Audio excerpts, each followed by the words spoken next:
always just attacking when defending. I think it's like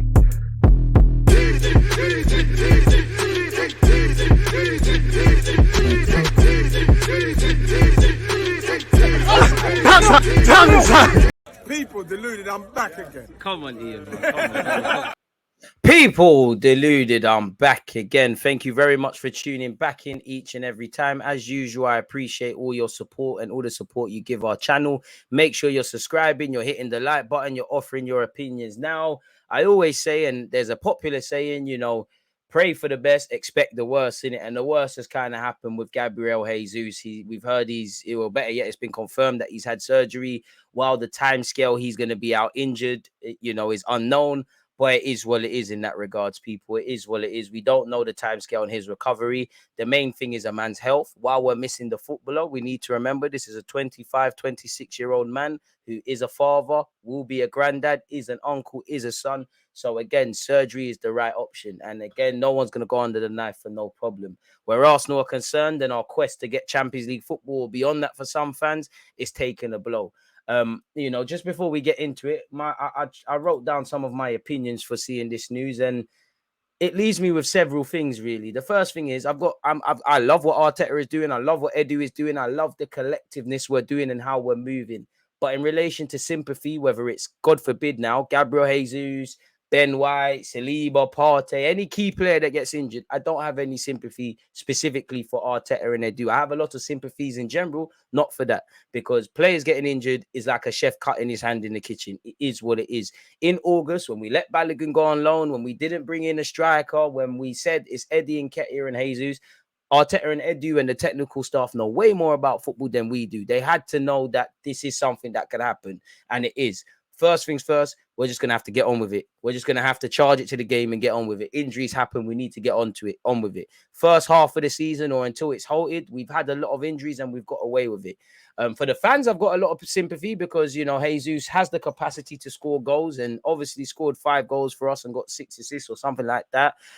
His game is based more on goals. He fits the system. He defends well. His tenacity is infectious. He helps us see out leads well. He's very experienced. I can't talk up how much of a blow this is where Gabriel Jesus is concerned. But, you know, as an Arsenal fan, we had to add tax, and it is what it is. You know, on one hand, I don't know whether it's Martinelli up front, an Operation False 9 that Arteta's done before, or Eddie Nketiah's time to shine. We either have to fix this in-house or we need to find a striker that fits the system, specifically the pressing and all of that and stuff like that. For Eddie Nketiah, he's got his chance to shine now. It is what it is. For whether it's 3 weeks or, God forbid, 3 months for Jesus, until we bring in another striker, January isn't here, or if we do, you've got your opportunity. And on one hand, I can only, you know, I am very doubtful of Eddie Nketiah's capabilities to do what Jesus does. Respectfully to Eddie, he's not Jesus.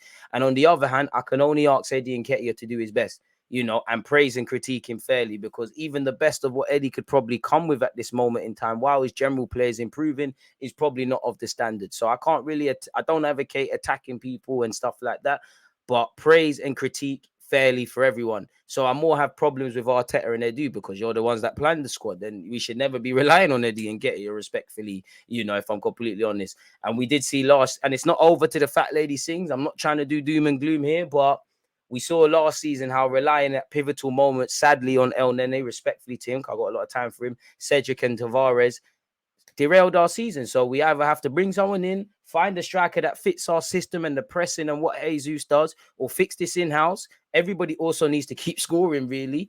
And yeah, you know, sympathy for Jesus. You know, he's missed out on a World Cup or playing a significant part of the latter stages or some sort of part. Obviously, you know, he's the main man at Arsenal, and that was a big reason as to why he signed. He's not going to be involved for either weeks or months. Again, there's no time scale on the injuries. This is why you need depth. Injuries can happen at any moment. And obviously it is concerning because, you know, Tomiyasu mentally doesn't seem ready to return back to Arsenal. He seems very upset, rightly so, about Japan going out. He's been touch and go going into this competition, World Cup, and actually being in it. Obviously, you know, anything happens to Thomas Partey, Granit Xhaka, you're in problems. You know, Zinchenko's had a bit of injuries and stuff like that. And obviously, Partey's just finished the World Cup, as has Tomiyasu. You're praying nothing happens to Xhaka. You know, sympathy for Ben White and the personal issues he's currently going for. And obviously Turner. And you still have Bukayo Saka and Ramsdale at the World Cup and probably needing time off. And all you need to do is Google the Arsenal fixtures. You know, we've got Spurs coming up, Man United coming up, Newcastle coming up. It is what it is in that regards. Injuries can derail a season, and we're just going to have to stand up to be counted and get on with it, really and truly. You know, it was never going to be a fairy tale of everybody staying fit. We're winning every game this season. Now we're into that part of adversity.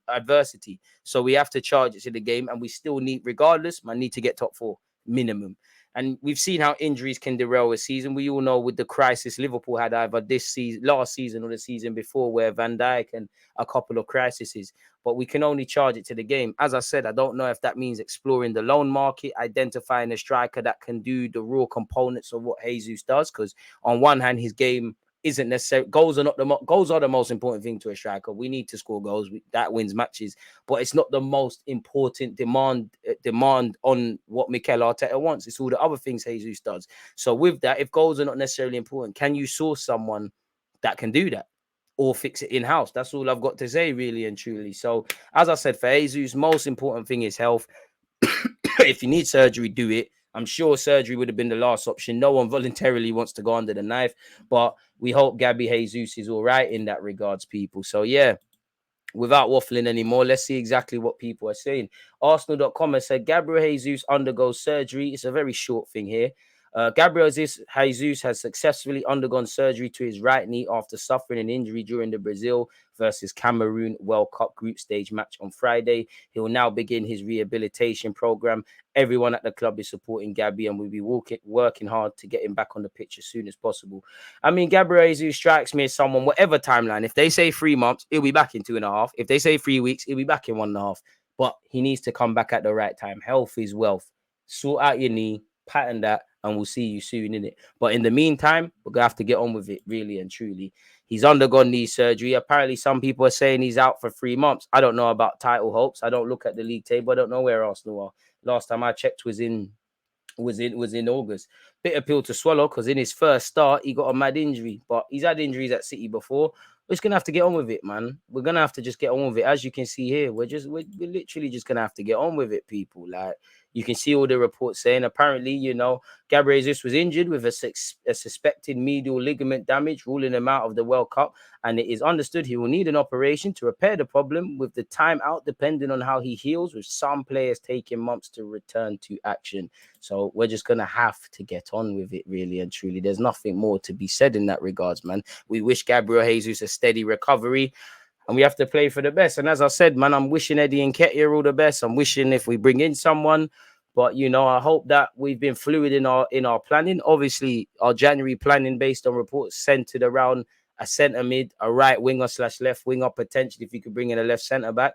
Do I see us bringing in a striker? I'm not too sure, but I don't work for Arsenal. As I said, I've got a lot of sympathies for Arteta and EDU and our technical staff, and I've got nothing but praise for what we've done this season so far.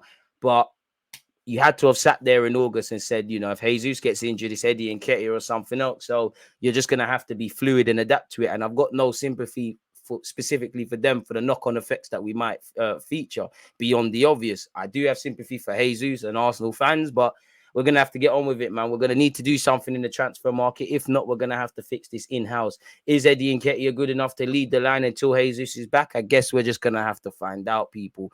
As usual, please make sure you're hitting the like button, you're subscribing, you're checking out my playlist for my other transfer news and Arsenal news. You lot help grow the platform, so please let me know your opinions, whether you're commenting them when this video goes live or after.